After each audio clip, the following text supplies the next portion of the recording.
Bismillahirrahmanirrahim, dear students. Today we'll start on week number 3, that is related to history of merger and acquisition. Over here we will be discussing different merger and acquisition waves. Like if we look into the previous periods, we have seen different trends in the business activity, and merger and acquisition is actually a strategic tool through which the company can go and expand their business. With the passage of time, when there is changes in the business arena, there are different trends in the merger and acquisition activity. And that's actually the main topic of our week number 3, in which we will discuss that how in different periods we can see the different trends of merger and acquisition.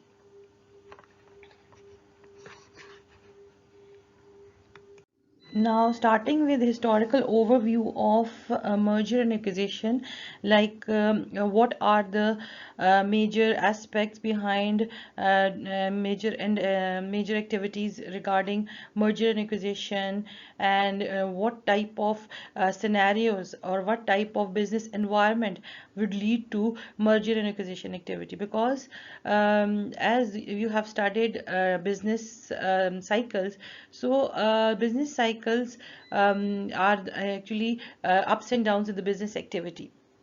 And when we specifically talk about merger and acquisition activity, so these are the activity which are more prosperous in expansion portion of the business cycle, because in expansion the business is growing, and merger and acquisition activities are related to growth activity, because when a company wants to expand their business, they indulge in merger and acquisition activity. So the when we look into the historical overview of these merger and acquisition activity, we can see that there are certain cluster patterns. Cluster pattern means that at certain time period there are similar kind of activities, or there are certain kind of activities which are prevalent in certain industries or in certain businesses. So these clusters are actually called as waves. And when we discuss these merger waves, and then when the economists and different economic researchers discuss these activities, so they actually suggest 5 specific ways which start from 1890. अब देखें यहाँ पर जब हम बात करते हैं ना मर्जर एक्विजिशन एक्टिविटी की, जिसको हम जो आपका क्या है इसमें एक्चुअली हम बिजनेस को एक्सपैंड कर रहे होते हैं। तो जब बिजनेस को जब एक्सपैंड कर रहे होते हैं, तो आप अगर हम बिजनेस अरेना को देखें या बिजनेस एक्टिविटीज को देखें, तो ये वो ट्रेंड्स हैं जो आपका उस टाइम पीरियड के ऊपर फ्लरिश करते हैं जब आपका जो बिजनेसेस हैं वो ग्रो कर रहे होते हैं। लोग जो हैं वो उनका जो प्रॉफिट के बारे में व्यू है वो ऑप्टिमिस्टिक है। बिजनेसेस चाह रहे होते हैं, ये बिजनेसमैन चाह रहा होता है कि वो ज़्यादा से ज़्यादा इन्वेस्ट करे, क्योंकि उसको फ्यूचर में प्रॉफिट अपॉर्चुनिटीज़ नज़र आ रही होती हैं, फ्यूचर में प्रॉस्पेक्ट्स नज़र आ रहे होते हैं। सो यहाँ पर जो हम डिस्कशन कर रहे हैं, तो हम कहते हैं कि जी आपको जहाँ पर अगर हम स्पेसिफिकली मर्जर एंड एक्विजिशन की एक्टिविटीज़ को देखें, तो यहाँ पर हमें एक पैटर्न नज़र आते हैं, कुछ पीरियड्स में पैटर्न नज़र आते हैं, और इन पैटर्न्स को हम वेव्स क्या कहते हैं कि इस तरीके से जो है ना मर्जर एंड एक्विजिशन की एक्टिविटी हिस्टोरिकली ओवरव्यू है, ये हिस्टोरिकली डेवलप हुई है। इकोनॉमिस्ट ये कह रहे हैं कि जी 5 स्पेसिफिक जो है ना वेव्स हैं जो स्टार्ट हो रही हैं 1890 से। Now, when we specifically talk about these 5 waves, so in the first and second wave are mostly relevant to US market, because US market has a certain dominant approach, and it showed the business was very much flourished in that area of the universe or area of the world. So the first and second wave are majorly relevant to the US market, and it actually suggests that what is happening in US market, while the other wave have more geographical dispersion. The geographical dispersion means that we can also see merger and acquisition activity in the other parts of the world. तो अगर पहली और second wave में अगर हम देखें तो ज़्यादा क्लस्टर और इस तरह की एक्टिविटीज़ हमें यूएस मार्केट में नजर आएंगी और ज़्यादातर हम यूएस मार्केट को ही डिस्कस करेंगे. लेकिन जूं जूं टाइम गुजरता गया, आपकी जो बाकी जो वेव्स आती हैं जो थर्ड से स्टार्ट हो रही हैं, उसमें फिर हम देखते हैं कि ये जो मर्जर एंड एक्विजिशन की एक्टिविटी है ये पूरी दुनिया में जो है ना इनका ट्रेंड्स जो है ना वो हो गए हैं और वहाँ पे भी इस किस्म की एक्टिविटी स्टार्ट हो गई हैं. So especially in wave 5 onwards, where besides US and UK and continental Europe, Asia also had a significantly increased merger and acquisition market. जैसे भी हम आगे डिस्कस करेंगे तो उसमें आपको यही समझ आएगी कि आपका जो फिफ्थ वेव के बाद या फिफ्थ वेव उसके उसके बाद उसमें आपको नजर आएगा कि आपको यूएस और यूके मार्केट या यूएस मार्केट किया उसके अलावा हम जो मोस्टली कॉन्टिनेंटल यूरोप देखते हैं, जिसमें बहुत सारी यूरोपियन कंट्रीज आती हैं जो डोमिनेंट रही हैं, या जर्मनी और इस किस्म की कंट्रीज, सो उनमें आपको नजर आता है कि वहां पर एक्टिविटीज ज्यादा थी इससे पहले. लेकिन उसके बाद फिफ्थ वेव जो चल रही थी उसके बाद और उसमें भी आपको नजर आएगा कि एशियन कंट्रीज में भी ये जो है ना वो मर्जर एंड एक्विजिशन की एक्टिविटीज ज्यादा डोमिनेट हुई हैं.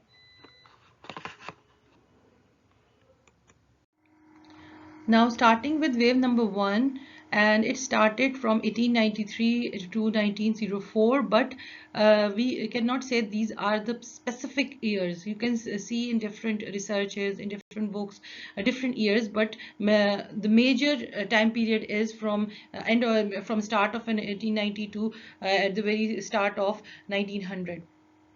So this is the period of economic expansion, because the economic expansion is a period in which businesses are flourishing, and the businessman is very optimistic about future profit opportunities or investment opportunities.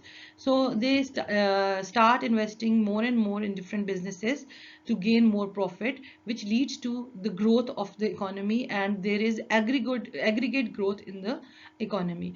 So the same happens over here, is that this first wave started with economic expansion, and this is also called as the great merger movement in US economy, because and specifically in a manufacturing sector.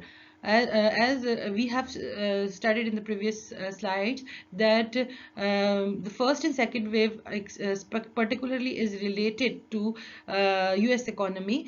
In US economy we have seen a lot of merger and acquisition in manufacturing industries. We can say that these are industries consolidation, and consolidation is particularly a strategy in which you start investing in certain kind of industries, particular industries. So this industrial consolidation led to the horizontal consolidation of major industries, and these major industries are oil, mining, steel industries, and people start investing in this kind of industry, and the companies which have more resources, which have more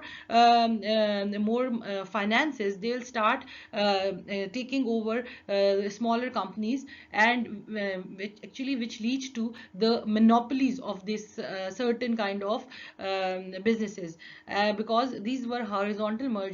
So the smaller companies were being engulfed by the larger companies, and which resulting in creation of monopolies. And these monopolies are certain times were created a large kind of businesses, which leads to introduction of certain laws of incorporations, because incorporation means that people start, or businesses start investing, or start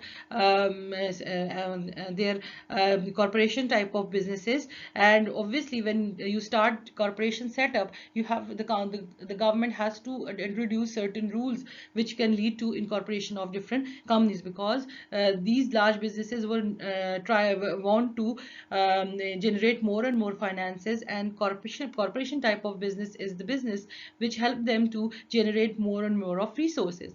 So obviously when there were laws in corporations were there, so then also the improvement of the New York Stock Exchange. So this leads to increase in the development of larger businesses and larger corporations. But the end of first wave come due to more rigorous enactment of the new antitrust laws, that is the Sherman Antitrust Laws or Act. Uh, when you have larger businesses, obviously they'll take over their business and they'll start depriving people. So obviously the government is there. So this wave end up with the introduction of different type of laws which were introduced because the government don't want to create a larger monopolies. And Sherman laws are actually the kind of laws which actually developed in order to control the monopolistic effect of these industry. And these laws were introduced because the government don't want to create certain kind of corporations which can deceive people, or which can create larger businesses which can lead to certain other kind of bad impact on the economy. So the stock market crash around 1905 due to antitrust laws, because obviously when companies don't see their profit and they see that they are being affected by different laws, so they start decreasing investment in different businesses. And there was also a threat of First World War, which can also um, be the cause of end of this wave. And this wave was also called as Great Merger Wave. अगर आप देखें ना तो ये इसमें 1993 से 1905 तक जो ये वेव चली है, सो उसके बीच में ये वेव आई इस वजह से थी क्योंकि लोग जो थे वो बहुत होपफुल थे कि वो ज़्यादा प्रॉफिट कमाएंगे. बिजनेस स्पेसिफिकली बिजनेसमैन जो था उसके जहन में ये बात थी कि वो ज़्यादा से ज़्यादा जो है ना वो प्रॉफिट जनरेट कर सकते हैं. फिर अगर आप देखें तो ये जो बिजनेसेस क्रिएट हुए थे वो इस तरह क्रिएट हुए थे कि आपकी मुख्तलिफ सेक्टर्स में, मुख्तलिफ जो स्पेसिफिक इंडस्ट्रीज में से कंसोलिडेशन हुई थी. कंसोलिडेशन ये होता है कि आप जो है ना वो किसी कुछ खास इंडस्ट्रीज में जो है ना वो आप अच्छा खासा जो है इन्वेस्टमेंट कर रहे हो, मतलब कुछ पर्टिकुलर इंडस्ट्रीज हैं, और वो एक हॉरिजॉन्टल कंसोलिडेशन की वजह से हुई है. लाइक अगर आपका माइनिंग में एक लार्ज कंपनी है और बहुत सारी स्मॉलर और लिमिटेड कंपनीज हैं, छोटी कंपनीज हैं, छोटे रिसोर्सेज के साथ हैं, तो वो क्या करते हैं, वो सारी जो स्मॉलर बिजनेस हैं उनको अपने में मर्ज करके एक बड़ा सा जो है वो अपना कॉर्पोरेशन या बिजनेस बना लेते हैं. लेकिन इसका बैड इम्पैक्ट ये हो गया कि इन्होंने एक मोनोपोलीज क्रिएट करनी, वो मार्केट को कंट्रोल करना उन्होंने शुरू कर दिया. और फिर इसके अलावा वो और मजीद उसको एक्सपैंड करना चाह रहे थे, तो उन्होंने जो है वो अपनी कॉरपोरेशंस में अपने आप को जो है वो कन्वर्ट करना शुरू कर दिया. क्योंकि ऑब्वियसली अगर आप स्टॉक्स जो है वो इशू करेंगे या आप जो है वो बॉन्ड्स वगैरह इशू करेंगे तो उसका आपको ज़्यादा जो है वो फाइनेंसेस मिलेंगे. और ऑब्वियसली उसमें फिर आपका ये एक स्टॉक एक्सचेंज है उसने भी बड़ा अच्छा रोल प्ले किया, वो बहुत ज़्यादा इम्प्रूव हो गया.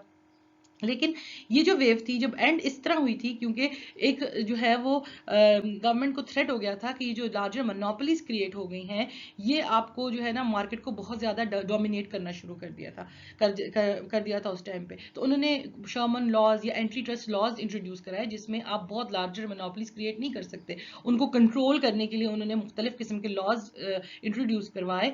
फिर एक और प्रॉब्लम जो थी कि आपकी जो स्टॉक मार्केट इसलिए क्रैश हो गई थी क्योंकि ऑब्वियसली अगर उनका बिजनेसेस जो थे वो उनकी इन्वेस्टमेंट जो थी वो कम होनी शुरू हो गई थी क्योंकि वो एक जो लॉज आ गए थे तो कुछ लिमिटेशंस आपकी बिजनेसेस की हो गई थी. फिर इसके अलावा एक और कॉज इस वेव का ख़त्म होने का ये भी था कि एक जो फर्स्ट वर्ल्ड वॉर की जो थ्रेट थी वो उसने एक जो है ना वो बैड जो है वो एक सिनेरियो क्रिएट कर दिया था जिसकी वजह से लोग जो थे वो इन्वेस्टमेंट करने से डर रहे थे, वो अपने पास सेविंग्स करना चाह रहे थे. So that was the end of first wave because people were not very optimistic about their future opportunities. और अगर आप देखें तो फिर ये आप इकोनॉमिक एक्सपेंशन से आप जो है वो रिसेशन की तरफ भी आप जा रहे हैं. जब रिसेशन की तरफ जाते हो तो आपकी बिजनेसेस जो है ना वो इन्वेस्टमेंट कम करना शुरू कर देती हैं.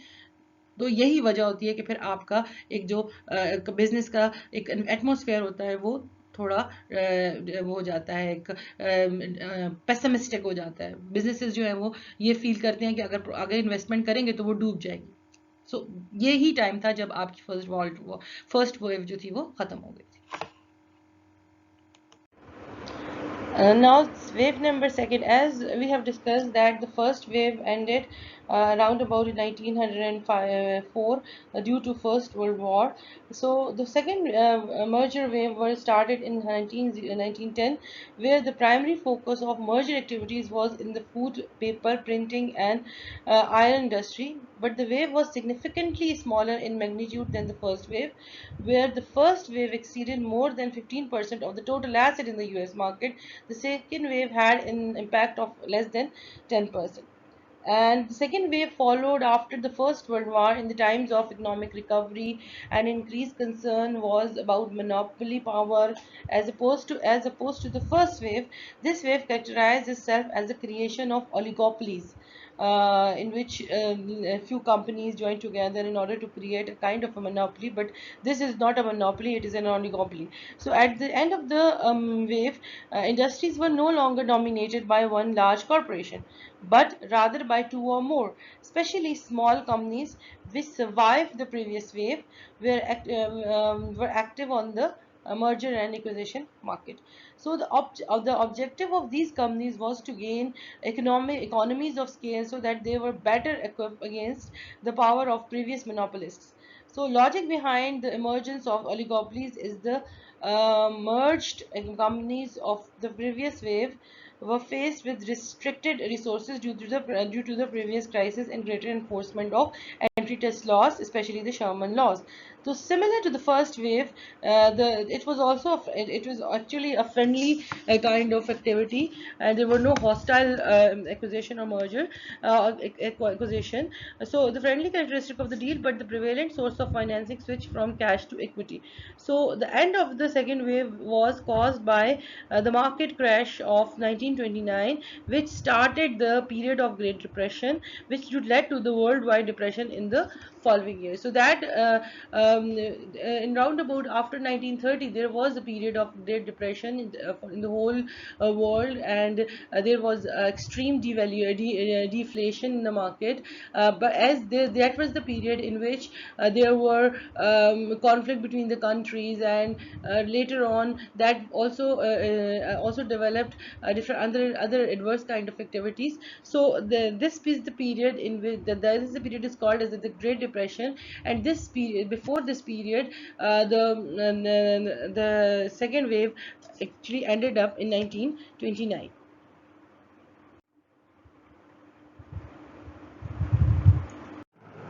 Now, third wave started in 1955, and after the heart of wave number second, which actually ended up in 1929, the two major events, that is in the Great Depression. That is a period. Then there is the economic activities were at their lower ebb. The majority of countries are indulge in saving of different currencies and golds, and so there was extreme deflation in the inflation. After that, there was start of Second World War.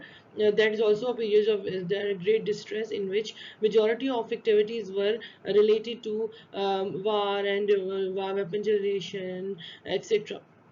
So after the Second World War, the reconstruction activity started, and there was a concept of cooperation and coordination, which gave rise to third wave. And the other reason which give rise to this wave is that many anti-comparative merger and acquisition laws were restriction and laws were introduced in order to curb these anti-comparative activities of merger and acquisitions.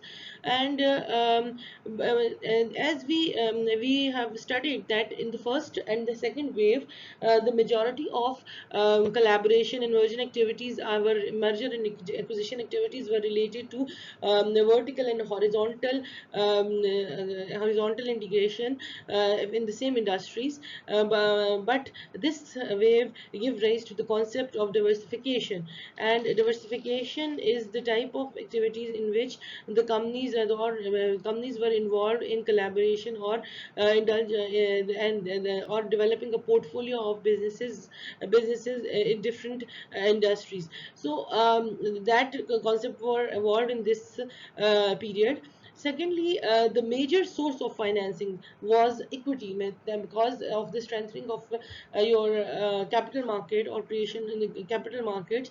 So the major source was equity financing, and the diversification type was the development of conglomerates. That means that many businesses were involved in portfolios in which they have, which is their portfolio of businesses which are not surely are related to each other. So in order to exploit different opportunities in different industries. And additionally, in conglomerates, they actually create their own internal capital market, which is very useful when the capital market was the outside capital market is very expensive. So thirdly, it should be understand that as the conglomerate was introduced and conglomerate were practiced in the market, the whole market structure change. But change, and obviously when there is the change in the market structure, so there were certain other practices were being done in the market, but then there were actually the risk was eliminated less for these kind of businesses, because if at one industry they are facing problems, so they can invest in the other business in which they can exploit that opportunities. But as this concept was a new one, besides certain advantages, there were many limitations, or you can say many problem which evolved. Firstly, as the diversification was introduced, there were increased distance between the managers and the headquarters of different division manager, because there are these portfolios are actually large, and these have a bunch of unrelated businesses. So obviously you have different divisions, you have different managers, so there is actually a line of communication was very inefficient, and besides that, there were actually many decisions which have to be taken by the headquarters, and because due to their involvement in different line of businesses, they can face problem, because every industry have particular kind of problems, particular kind of scenarios, so they have to consider that thing. So that was actually a very complicated type of decision that company headquarters or the corporate level of the companies have to taken. So if we see that there were the problems, but whatever the case is, that we can say that the third wave was started due to strict enactment of antitrust laws, which increased diversification and help in building the empire, and faces a problem, but as well they have different advantages. But it's clear that in the third wave, the percentage of corporate activities in unrelated businesses increased from 9% to 21%, and mostly were done in the companies which are in the Fortune 500 companies. So so it's I can say that diversification played a very key role in the third wave. But the third wave also collapsed at the end of 1970, and in 19 end of the 1970s, and in 1980, and collapsed completely in 1981, when there was a start of economic recession because of the oil crisis. So majority of companies, the majority of the activities which are actually related to merger and acquisition were halt, and were halt, and the economic recession started.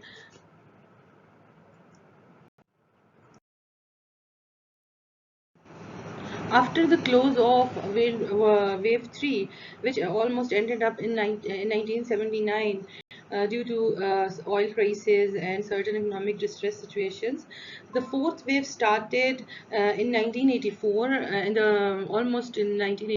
This wave is almost different from the other waves because the previous three waves were kind of friendly merger and acquisition activities, but over here most of the bids were hostile nature, which meant that the bid did not have the target management's approval. Secondly, the size of the target bid was significantly larger than in the previous wave, and according to many researchers, the financing source which were dominant in this wave was equity to debt and cash financing. So this wave is actually called as a bargain hunt by a well-known researcher, Ravenscraft, in 1987. So it taken place, and it has been a bargain hunt which was been taken place in depressed stock market, where the conglomerates of the previous wave divested their divisions. As the previous wave, which was wave 3, the most dominant trend was the creation of conglomerate. But in this way, in this situation, in this wave, the majority of these conglomerate were divested, and therefore divestors constitute about 20 to these divestors actually constitute about 20 to 40% of the M&N activities. Apparently there was a simultaneously expansion and downsizing of business, where the expanding corporation made use of divestiture to increase their competitive position. Obviously, there was a situation which was created by the third wave, in which diversification was very dominant, and diversification were done in different unrelated businesses, and majority of companies were very much indulged in the activities in unrelated businesses. But in this wave, because there were a very poor economic situation due to oil crisis and other economic distresses, so in that case there was actually a situation in which majority of conglomerates were actually selling or divesting their different divisions which were weak. And actually we have discussed this thing in the portfolio when the company developed their portfolio. So in order to be in the market, in order to improve themselves, there are certain conditions in which the companies divest or sell out various of its divisions which were not very prominent. So on one hand, many conglomerate were selling or divesting their businesses which were not very productive. On the other hand, there were businesses which were trying to purchase those businesses in order to put their effort into to improve those businesses and make those businesses valuable for there. So the new merger wave, as one it is actually characterized by bust up takeovers, where larger part of the target were divested after acquiring. Beside these bids bust up, the concept of leverage buyout emerge. Leverage in a leverage buyout, the leverage buyout is actually a situation in which own management uses large amount of outside debt to acquire the company. After acquisition, large fraction of the assets were sold, as was the case with the bust up takeover. So the fourth wave started to eliminate inefficiencies that were created by the conglomerate measures in the third merger wave. So that it shows that in 1980s, a bid on target firm which is competing in the same industry has a positive relationship with stock market returns for the shareholders of the bidding firm. For bid on unrelated targets, the opposite holds. This indicated that the market had negative attitude towards unrelated diversification, a strategy appreciated in third merger wave. So that means that these actually conditions in which these conglomerate were not being welcomed in the fourth wave, and in 1989, which were actually previously appreciated in the third wave, but these were not appreciated in the fourth wave. So after 1989, these merger and acquisition activities of the fourth wave gradually slowed down, and another stock market crash led to the end of this wave. So this in 1989, the market crash actually resulted in the ending of this fourth wave of merger and acquisitions activity. After the collapse of wave 4, which was actually due to economic distress in 1899, in the 1990s was actually a time period in which economic activity were resuming, and the financial markets were booming, and globalization, the process was developing. So this is the wave in which majority of activity were related to globalization, international businesses. So the merger activity also boomed in continental Europe, where it also equaled the US market. Due to globalization, many cross-border merger acquisition took place, and because everyone want to keep up with the global economic activity, and they want to grab the global opportunities, and they want to actually find their economic opportunities beyond their borders, and they are targeting firms or companies which are in the other geographical area and not in the domestic in the domestic area. So the growth was an important driver. So in this case, this was in this actually activity, the major driver was growth, and this growth were actually directed towards international markets. So corporation wanted to participate in the globalization of the economy. This created mega deals that were unthinkable before the wave. So some when we see these mega deals, so the examples are Chrysler and Daimler-Benz, Exxon, Mobile, Citibank, and Travelers. So these were the major large deal which were not being think before these they happened. And the fifth wave actually started because of the technological innovation wave, and the boom of information technology was the major driver in this case. So, and refocus of corporation on their core competency to gain comparative advantage. This resource-based view leads to a better focus on gain a sustainable comparative advantage, and through the best use of their resources and capabilities. As if you look at the total scenario or total actually trends which are being taking place. So firstly, there was a trend of globalization, and secondly, the growth motive was their motive was to grow their businesses. And thirdly, the technological wave was actually another thing which actually due to which information technology and were actually supportive in developing the core competency and gaining the comparative advantage for different firms. But whatever the cases, these are the major driver of the third wave, the fifth wave. But the nature of merger was prevalently friendly, and the dominant source of financing was equity. And but the this wave end up in 2000. That is actually start of the new millennium. So because the beginning of the new millennium started with the burst of internet bubble, causing global stock market to crash. So that was actually the fifth wave, which ended up in 2000 at the end, the start of the millennium, which caused this to end up. And after that, there was another activity which we will discuss in the next slide. Okay, the whole of this presentation is developed and is based on different research papers. In majority of research papers, we see the previous five waves, but as that the fifth wave ended up in 2000.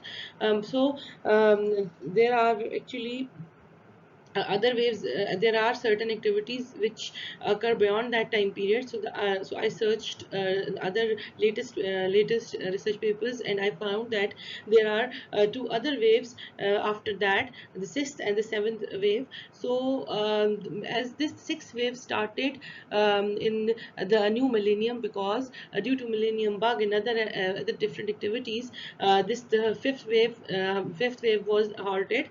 So the start of this sixth wave is when the companies or the businesses were recovering from the recession of 2000, or it's a temporary recession which was created due to millennium bug. And this these actually this start of this wave was due to the introduction of lower interest rates by the Federal Reserves or by the State Bank, and because these low interest rates were the stimulus to the economy. And they actually, not only that, these lower interest rate also contributed into the rise of private equity funds as leverage acquisitions become cheaper and the stock market was booming. So this actually lead to the availability of large amount of capital, and the environment was very favorable for merger and acquisition activities. The Alexandros in 2012, he actually developed different behavioral theories regarding merger and acquisition, and he stated that at that time the state that merger occurs when overvalued firms seek to acquire less overvalued asset, and and they claim and also they claim that during that period the stock were not overvalued, and because their prices were according to the true fundamentals, and because the expectation was not over optimistic. So based upon that, they developed different valuation models and gather data and prove their points. So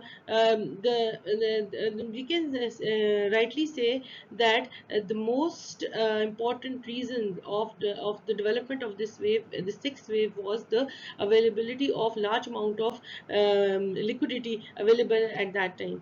So, but another researcher that is named as Corderio in 2014, he suggests that the high liquidity and cheap capital generated distortions, and target companies ended up being overvalued due to enormous speculation and the lack of detected risk from directing a large volume of resources to different kind of bad assets. So these might be the reason, say, because these researchers actually worked on different datas and worked on different in different areas.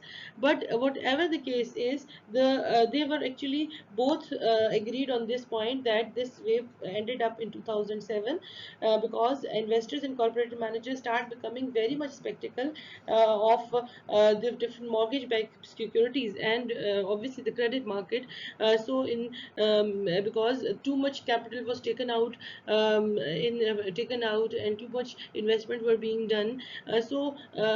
This was the case in which the credit would dried up, and the credit the financing agencies, or you can say financial institutions, have very scarce funds available. So this lead to another period of recession, that is actually period of 2008, in which the whole world faces a kind of economic recession.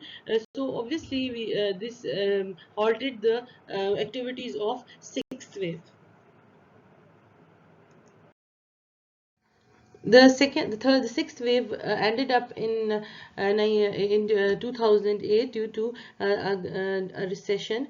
But as we know that after recessionary period, the economies try to recover their losses and increase. And when we see in the sixth wave, there was gradually decrease in interest rates. But in this period, the major driver of this period is that interest rate was starting to increase. Secondly, the capital market was very strong because the stock prices were at their historical high, and the unemployment rates were as actually at its lower end, that is actually 3.7%, and the job opening exceeds the number of unemployment in America by more than 6,50,000.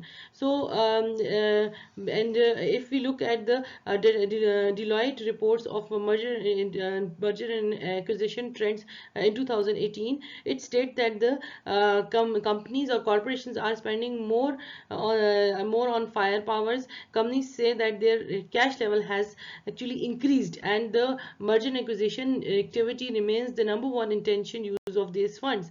So technology acquisition is the number one driver of merger and acquisition pursuit in this time period. And they are actually, managers are actually not very biased towards are not very unbiased towards vertical integration, especially in different kind of life sciences, healthcare, technology, and financial services.